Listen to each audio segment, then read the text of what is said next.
Hey everyone, you're going to love this episode. I was requested to come on a podcast called Get Invested and Realty Talk run by Bushy Martin. He's an amazing guy. Really on the same frequencies. He earns a passive income of 200K from property himself. So he's kind of, has been there and done that. Super experience. And with him, I sat down and we discussed four really important topics. And these four topics are going to probably revolutionize your property investing for yourself. And we're going to cover all four of them in this episode. Number one, how do you develop a strategy without a buyer's agent? Number two, how do you buy interstate without a buyer's agent? Number three, how do you buy off market and under market value deals without a buyer's agent? And number four, how do you negotiate without a buyer's agent? So I'm all about empowering and educating and inspiring you guys. And that's the exact same thing with Bushy. So we'll cut to that episode with him right now. I hope you guys get so much value. Welcome to the Oz Property Investment Mastery Podcast. My name's PK and I help busy people build passive income by buying top 5% growth and cash flow property and build a portfolio using data without wasting months doing research, spending weekends at inspection or catching flights, or dropping $10,000 to $20,000 on buyer's agents every single time. So if you're confused, lack confidence, and just overwhelmed with all the information and marketing misinformation available online and don't know where to start, then this show is for you. Let's start by saying that it feels a bit like the tables have turned in recent times and that buyer's agents now seem to be at the centre of just about every discussion on purchasing property. So I want to really test this paradigm and investigate all aspects of the property buying process. And let's start by asking you, how do you develop a strategy without a buyer's agent? It's such a good question. I think I'll preface this by saying that a lot of content these days is dominated, for better or worse, by buyer's agents. So it's almost like the default for someone who's working a 9 to 5 to say, I don't know anything about property, therefore I must have a buyer's agent to develop a strategy for me. Now, the reality is that a true long-term portfolio strategy or property strategy answers questions like, what is your goal in 10, 15, 20 years time?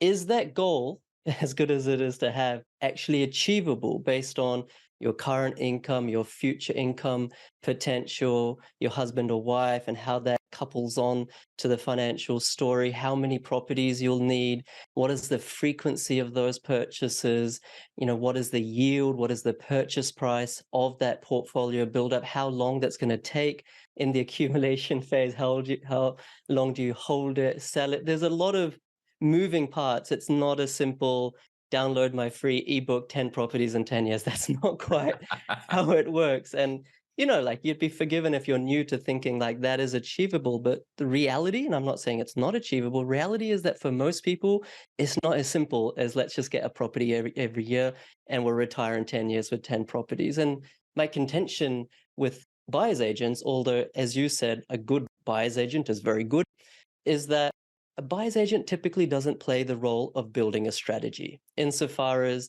they don't sit down with you and answer each of these questions that I've just mentioned. Rather, they'll bring that long-term strategy, if it even exists, into a more narrower, I don't want to use the word myopic, but let's say short-term view and say, all right, PK, or all right, Bushy, what state do you want to buy in next? What's your yield that you're chasing, and what's your budget? All right. And maybe you have some other brief, inclusions like I want a corner block, I want this or that. That's really the extent to which the buyer's agent will develop a strategy for you or with you, and then they'll go off and try to fulfill it. But really, is that a strategy? And my answer to that question, my humble self, I sort of say that a true strategy, whether it's long-term or short-term, is built with the conjunction or with the help of a good mortgage broker, a good accountant as well. Okay, so a good mortgage broker, for example, will sit down and say, look, PK, right now you have an income of $90,000 per year. Now, that's not going to get you too many properties, but let's see how many dependents you have at the moment, how that dependents or kids story will unfold. What's your plans? What's your spouse's income? How's the career progression going to go? There's a long-term model that needs to be built up. And then in the long term, they'll say, all right, for you to get to this portfolio value, you probably need properties that yield above X, or at least between X and Y. And therefore, PK, you probably need to be buying properties that are under 500, under 600, under 700K, because if you buy that blue chip quote unquote property in Sydney, well, you never will come to me again because you'll be capped out of your borrowing capacity. So these conversations, I'm simplifying here, but these conversations need to be had with a really good mortgage broker who's kind of been there and done that. Hopefully they're an investor themselves. And then you marry that up with a good accountant and say, okay, for me to maximize my borrowing capacity, for me to protect my assets, for me to actually be most efficient in my tax structure, no one likes paying tax, how do I buy this? Maybe for the first one or two, I buy in my own name. Then I look to more complex structures like trusts or whatever. But these things need to be done with these three parties, yourself, the mortgage broker, and accountant, at a virtual table, let's say, and hashing it out. It's a three-way conversation, not a 1 hour strategy call, quote unquote, with a buyer's agent. Those are pretty some heavy words, but I think it needs to be said. You're absolutely spot on. And I've always said that a strategy, when we're talking in property terms, needs to look at lifestyle strategy. It needs to look at finance strategy and capability. And then the property strategy falls out of the bottom of that if you've answered all those questions appropriately. What you've just been talking about in relation to the very short-term reactive, what sort of property am I going to buy now? That's a tactic, not a strategy.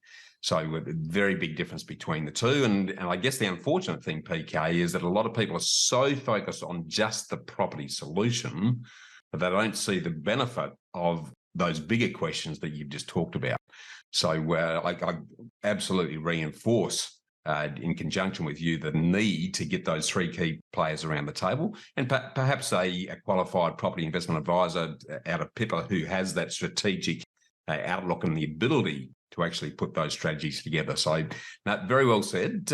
Sort of moving beyond that then, again, revolving around the buyer's agency piece, how do you buy properties interstate without a buyer's agent? Yeah, so obviously the next sort of thing is, all right, PK, okay, I get it. You need to be more wholesome in your strategy development, but I live in Sydney, I live in Melbourne. I don't want to buy in Sydney and Melbourne. It's just too expensive. I want to buy interstate, Perth, Brisbane, and regional, some other place. I don't have time. I don't want to be catching flight. I don't have that sort of appetite. I need a buyer's agent. Well, this is definitely the traditional type of thinking. However, in my own experience, what I found, and this was an aha moment for me, and that I've now tested with thousands of people, is that there's these people that you can find, they're called property managers. Now, it might annoy someone or many people, but I sincerely think that a property manager is the most critical part of a property team. Okay. Of course, property team includes quantity surveyors, accountants, mortgage brokers, etc. But a property manager for me is the most important. The reason is, and I still think, Bushy, 9 times out of 10 people don't know this. If I'm living here on the Gold Coast, which I am, and I want to buy in Adelaide, if I can use data to find the right location, the right sub-location within a suburb, the right street, the right property, there are numerous property managers that are happy for me to give them a call. They will inspect the property and tell me if it's worth buying from a rental due diligence perspective. So what does that mean? That means that they'll check for things like drainage, cosmetic appeal, rental appeal, whether there's housing commission nearby, etc., etc., etc. I have no idea, let's say about Adelaide. They will tell me if it's a worthwhile property to buy, not from a capital growth perspective, that's out of their remit, but rather the due diligence on the property itself and its owner-occupier appeal and its rental appeal. Okay, so that automatically gives me the local on the ground, boots on the ground, as it were, knowledge that I couldn't gather myself in 5 minutes or even a year because I'm not a local to Adelaide. right? And do you need a buyer's agent to do that? No, that's the property manager having done that for you. And here's a little cheeky thing. More than 5 times out of 10, national buyer's agents will use or employ the same strategy. They'll use local property managers, so you can skip the middleman, so to speak. And these property managers, are they reliable? Like, why are they doing this for free? Is the obvious question. Well, everyone, no one, there's no free lunch these days, but they have an incentive because if they find the right property for you, do the right due diligence, you're going to give them the management for the next 5, 10, 15, 20 years. All right. So that's the carrot on the stick. And therefore, they'll do these inspections completely free of cost. So then the next rebuttal becomes, well, then you're saying, PK, there is some incentivization, conflict of interest. But let's think about it. Whereas with the buyer's agents, it's a transaction. They're going to get paid as soon as you settle that property. With a property manager, if they've lied, if they've overlooked something, if they've misled you, that's going to come up. Maybe not in the first year, maybe not in the second year, 5 years, 10 years from now, that property is going to bubble up with problems and you'll know who to point fingers at. So there's not a perfect alignment of interest, but it's more perfect than with a buyer's agent. And of course, goes without saying, following the property manager inspection, you get a building and pest inspector to do more of those structural solidarity checks and everything. So that 2 hurdle system, the 2 due diligence checkpoints, I've bought more than 10 properties with the same method. Yeah, I love that. And I just reinforcing your point there, 100% agree that property managers are essential, not just managing the property long term, but in the decision making upfront and early. And there's a couple of reasons for that that are worth noting, I think. And that is that anything can look good on the desktop, but what doesn't come through with that is the local community perceptions of a particular area or precinct, which does have an influence on its property performance, both in terms of capital growth and rentability, as far as that goes. But the thing I like about property managers, and we engage exactly the same process, and I think I've said to you previously, my good wife and I owned and ran a property management business for that exact reason, is that if a property manager is talking about a property and inspects a property, they don't want the headaches either, because if it's a bad property, it's going to become a headache for them as well as you. So really good advice as far as that goes. And they are the true litmus test, both initially and ongoing as far as that goes. So beautifully said. Let's now move into another area. How do you buy an off-market property or the under-market value property without a buyer's agent then, PK? Yeah, let's go through that deductive logic. Okay, so you don't need them for strategy, you don't need them to buy Interstate, but this is the common argument that I hear, right? That, oh look, they have access to these mystical unicorn deals that are never listed on real estate or domain. They're completely privy to things that you and I aren't. To be honest with you, it doesn't require a course or a $10,000 education product or $2,000 education product to get off-market deals yourself. Okay. Quickly, of course, there's more detail to it, but all you need to do is be a nice person and develop a relationship with local real estate agents. Local real estate agents get a bad rap, but at the end of the day, they're just people. And if you treat them nicely, and if you have the right professionalism, you can say, you can commit that, you are committed, you have a pre-approval, you're sincere about buying a property, you can just call them once, let's say a week, every Monday, 2 minutes, you find the top 5 or 10 real estate agents off ratemyagent.com.au, and you find, some time, maybe 10, 15 minutes every Monday, and just say, hey, Bushy, how's your weekend? I called you last week. My budget's this. I'm looking for this kind of property. If you have anything that's maybe pre-market, or the owner, the vendor is super motivated to sell, or whatever, like I've got my pre-approval, I'm ready to go. I'm going to be a very seamless client, so to speak, of yours, Bushy. I'll anything comes through, let me know. Otherwise, have a great week. And how's the kids, by the way? That kind of thing. And you just do that a few weeks, then they're in the back of your mind. Of course, the buyer's agents are doing the exact same thing. It just comes down to who they like more. They really have the power in their hands. And you might think, oh, PK, but the buyer's agents, they're giving these guys so much business. Why would they ever entertain your phone call? That's true. The buyer's agents are giving them a lot of business. But if you can demonstrate that you're sincere and you're actually nice, you develop a rapport with them. Once again, like I said, they're just people. If you can develop a rapport, you can become friendly with them, they'll send you properties. And we've had so many instances of this happening. The other thing that I'd like to mention real quick as well, Bushy, is just because it's an off-market deal, that doesn't mean it's a good deal. There's so many instances where, buyers agents, really good friends, like even better than you and I can be, with a sales agent, and they're just getting off-market deal after off-market deal. The buyer's agent's barely looking at it. They're sending it to their client, saying, "Oh, look, exclusive high off-market deal." As a new client, new property investor, your eyes bright. You're like, "Oh my God, this is something special. Like the buyer's agent's really doing me a good job." And all of a sudden you've bought this property for 500,000, and the sales agent back in their office is sort of thinking, "Guys, that was only worth 450, high fives all around." And the buyer's agent doesn't know because they didn't do their due diligence properly. They just wanted to get through another client because of the massive pipeline of work. So, of course, this is not everyone. There's always good people and bad people in every industry. But my experience and my clients' experience, most off-market deals are really not worth pursuing. I totally agree. And the real issue there with off-market properties, which are quite often properties that they're just trying to sell quickly without going to market.